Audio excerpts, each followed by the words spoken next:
Doctors. तो मेरा नाम है डॉक्टर अजय और आज हम बात करेंगे एक और इम्पॉर्टेंट ड्रग की जिसका नाम है डाइसाइक्लोमिन।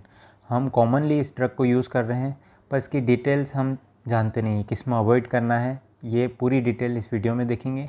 तो ये एक एंटीकोलिनर्जिक ड्रग है दोस्तों, ठीक है। इनिशियली ये डेवलप की गई थी पेप्टिक अल्सर डिजीज़ के लिए, बट लेटर ऑन ये दूसरी चीज़ों के लिए भी यूज़ होने लगी।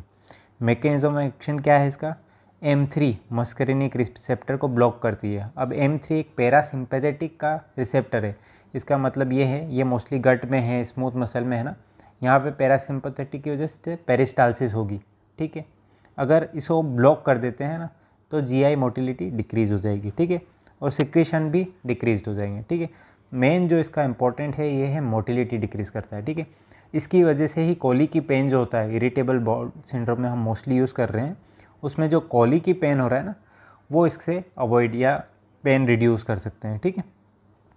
मेन जो साइड इफ़ेक्ट है वो ध्यान रखना है आपको, ड्राई माउथ, क्योंकि ये सारे सिक्रीशंस को स्टॉप कर रहा है, तो जो सलाइवा का सिक्रीशन है ना वो भी कम हो रहा है, ठीक है।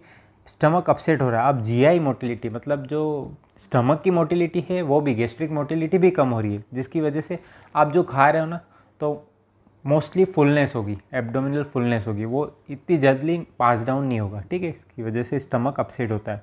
कॉन्स्टिपेशन होगा क्योंकि मोटिलिटी नहीं है, और ज़्यादा देर तक कोई फूड रहेगा उसमें गैस और ब्लोटिंग की समस्या रहेगी, ठीक है, जिसकी वजह से इनडायरेक्टली हेडेक होगा। और ब्लड विज़न इसके आई में थोड़ा बहुत एक्शन जो होता है उसकी वजह से होता है, ठीक है।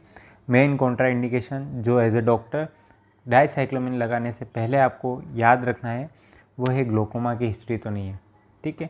एट्रोपिन के साथ भी यही है, एट्रोपिन भी हम कॉन्ट्रा इंडिकेटेड है ग्लोकोमा में, ठीक है, और GIT ऑब्स्ट्रक्शन में, ठीक है।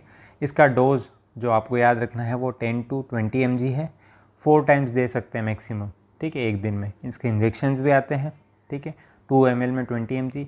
इसके बच्चों के लिए ड्रॉप्स भी आते हैं साइमिथिकोन के साथ, ठीक है। मोस्टली बच्चों को कॉली की पेन होता है इन्फेंट में, उसके लिए भी आते हैं, ठीक है। नेफ्टल स्पाज में भी मिफेनेमिक प्लस डाइसाइक्लोमिन है।